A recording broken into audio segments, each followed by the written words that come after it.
Hello guys hello guys hello guys welcome to the blog mats. নতুন জায়গায় এসে পড়েছি। এটা হচ্ছে গুয়াহাটি স্কন মন্দির, স্কন টেম্পল। তো তাদের সবাইকে নিয়ে যাবো এখন। ফাইনালি আমি এসে গেলাম, তো তোমাদের দেখাচ্ছি আমি।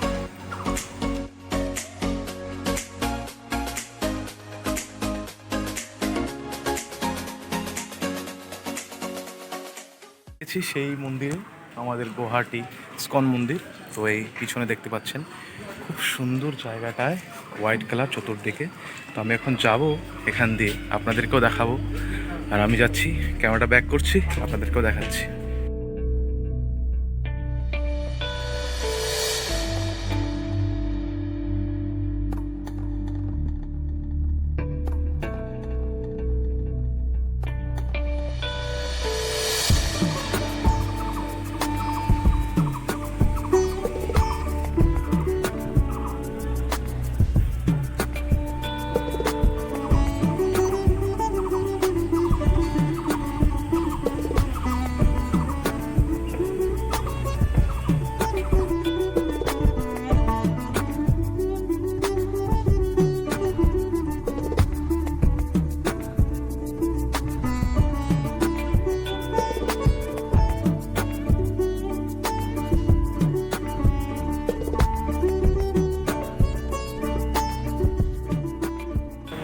হরে কৃষ্ণ।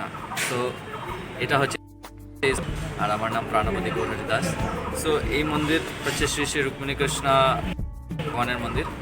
এই মন্দিরে 4:30টার সময় সকালবেলা ভগবানের প্রথম আরতি, যেটা নাকি আমরা বলি, তো সেই আরতিতে ভগবান প্রথম দর্শন দেয়। 11:30টার সময় আবার আধা ঘন্টার জন্য পর্দা বন্ধ হয়, আর তখন রাজভোগ লাগানো হয় ভগবানকে। মানে সকালে ব্রেকফাস্টের পর তারপর 11:30 থেকে সেই রাজভোগ। হ্যাঁ, 11:30টার সময় রাজভোগ লাগানো হয়। হ্যাঁ, বিভিন্ন রকমের ফ্রুটস থাকে, তখন আবার ওটাকে বৈকালিক আরতি বলে বলা হয়। আচ্ছা আচ্ছা, বিকেলে শুরু হয়।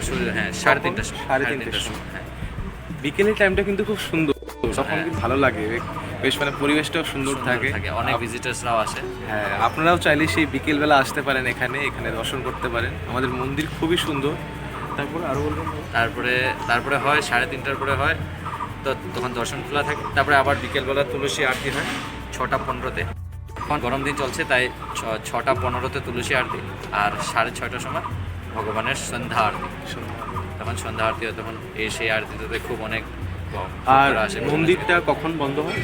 মন্দিরটা বন্ধ হয় রাত্রে 8:30টার সময়। 8:30টার সময়। তো ভগবানের 8:15-তে আবার শয়ন আরতি হয়, সন্ধ্যা আরতির পরে শয়ন আরতি হয়, যখন ভগবানকে কিছু লাইট ভোগ লাগানো হয়, তারপরে ভগবান শয়নে যায়। তো আপনারা এখন যদি চান, সকাল সকাল একটা ভগবানকে ভোগ দেওয়া হয়, তারপর রাত্রি 8:30টার মধ্যে ভগবানের মন্দির বন্ধ করা হয়। তো আপনারা সেই 8:30টার ভিতরে মন্দিরে চলে আসবেন। অসাধারণ জায়গা এটা। আর দাদার সাথে কথা বলে আমার খুবই ভালো লাগলো, তো আপনারাও আসবেন। তো সেই দাদার সাথে আমি মাত্র কথা বললাম, তো সেই দাদার সাথে কথা বলে খুব ভালো লাগলো। মন্দিরের বিষয়ে আমি জানতে পারলাম, মন্দিরে কখন পুজো হয়, কখন সেই পুজো অর্চা শুরু হয়। আপনারা চাইলেই সেই সময় মতো আসতে পারবেন। এবং আমাকে দাদা আবার একটা প্রসাদের বাটি দিলেন। তো প্রসাদটা খেতে খুবই দারুণ, খুব টেস্টি। আর মন্দির চত্বরটা এত শান্তির জায়গা, চতুর্দিকে হোয়াইট। আর এমনিতেই আমার হোয়াইট মানে সাদা কালার ফেভারিট, তার মধ্যে আবার চতুর্দিকে এরকম হোয়াইট মন্দির একটা, আর এত সুন্দর ওয়েদারে এই স্কন মন্দিরে মনটা রীতিমতো ভরে গিয়েছে। আর এই প্রসাদের সাথে আরও ভাল লাগছে। আপনারা আসবেন, এই প্রসাদটা খুব টেস্টি খেতে।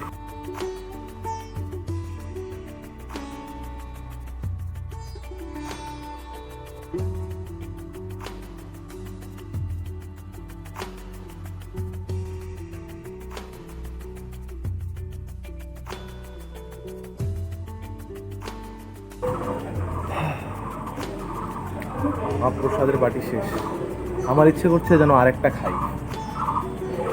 আরেকটা তো আমাকে দিবে না, অলরেডি আমি 2টো খেয়ে নিয়েছি। তো কিছুদিন থেকে বন্দি লাগছিল রুমে আমার, তো রীতিমতো এখন এসে এরকম লাগছে যে আমি চাইলেই নিজেকে খুশি করতে পারি।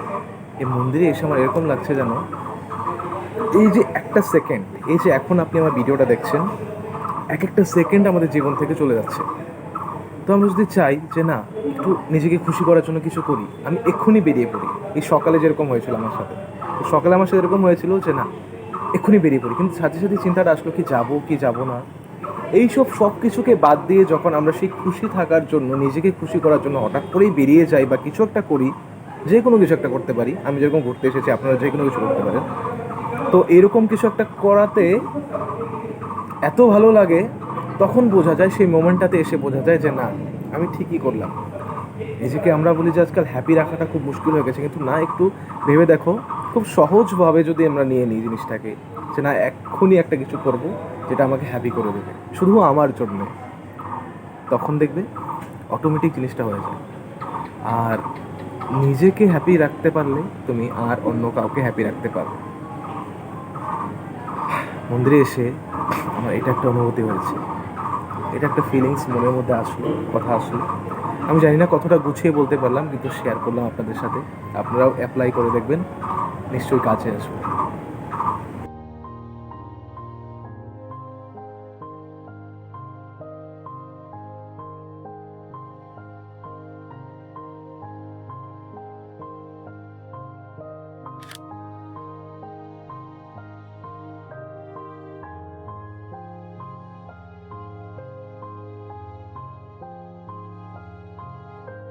তো বন্ধুরা, আমি তিলকও কেটে নিয়েছি। দেখো আমাকে তিলক কেটে কিরকম লাগছে। এই যে আমাকে তিলক কেটে দিয়েছে এখানে, আমার তো ভালো লাগছে। এটা তিলকটা দেওয়ারও একটা শান্তি আছে, একটা মনের মধ্যে শান্তি কাজ করে। এটা না দিলে, না আসলে কিছুতেই বুঝতে পারবে না, এখানে আসবে তখনই সেটা বুঝতে পারবে। অপূর্ব, অসাধারণ প্লেস। এই হাওয়াটাতে মনটা আরো শান্ত হয়ে যাচ্ছে। ঘুরতে আসার এটাই একটা বিষয়, আপনি যখন ঘুরতে আসবেন তখন সেই সিচুয়েশনটাকে এনজয় করতে করতে ভালো লাগে।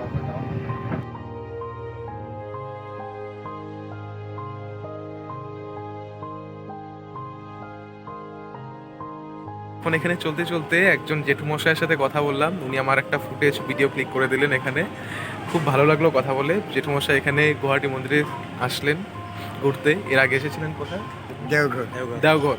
সেটা কি বললেন যেন? অনুকূল ঠাকুর। ঠাকুর অনুকূল চন্দ্রের মন্দির, সেখানে গিয়েছিলেন তেনারা। আর উনি ওনার বন্ধুর সাথে এসেছেন। আমরা একটা কথা এখনো ভাবি যে বন্ধুত্বটা বোধহয় খুব সীমিত সময়ের জন্য, কিন্তু আমি জেঠুমশাইকে দেখি ইন্সপায়ার, যে দেখুন এই বয়স পর্যন্ত তেনারা বন্ধুত্ব মেনটেন করে যাচ্ছেন। এটা কিন্তু একটা লক্ষ্য করার বিষয়, আমাদেরও সেটা করা উচিত। তো কিছু মন্দিরে এসে কিরকম লাগলো আপনাদের? খুব ভালো লাগে, ভালো লাগে। খুব ভালো লাগে। আপনাদের কোথায় যেন বললেন বাড়িটা? বাড়িটা ত্রিপুরাতে। ত্রিপুরাতে। আগরতলা ত্রিপুরা, হ্যাঁ, খুয়াই কল্যাণী। আচ্ছা, আগরতলা ত্রিপুরা থেকে এসেছেন তা এনারা। তো এনাদের সাথে কথা বলে খুবই ভালো লাগলো। জায়গাটা খুবই সুন্দর, আপনারা আসবেন, ঘুরবেন। আরেকটা মোমেন্টের সাথে আমি এখানে জড়িত হয়ে গেলাম। দেখো বন্ধুরা, এখানে এখন এত জোরে বৃষ্টি নেমেছে, মানে বৃষ্টি, হাওয়া, অপূর্ব একটা পরিবেশের সাথে আমি বারবার পরিচয় হচ্ছি এখানে।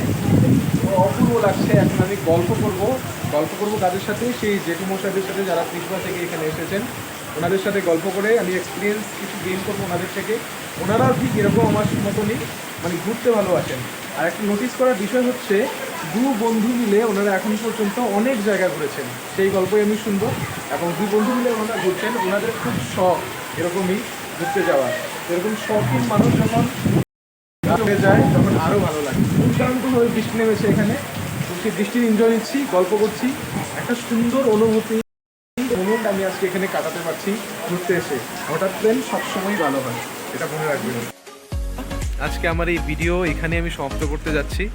আমার সাথে এই জেঠুরা আছেন, এখানে ঘুরতে এসেছেন।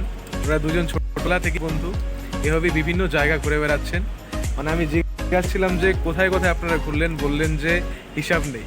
তো আমাদেরও সেরকম একটা দরকার, জীবনে একটা মাধ্যম বেছে নেওয়া দরকার, যে না, জীবনের ব্যস্ত সময়ের সাথেও আমাদের এভাবে ঘুরে নিজের জীবনটাকে ইজি করে নিতে হবে।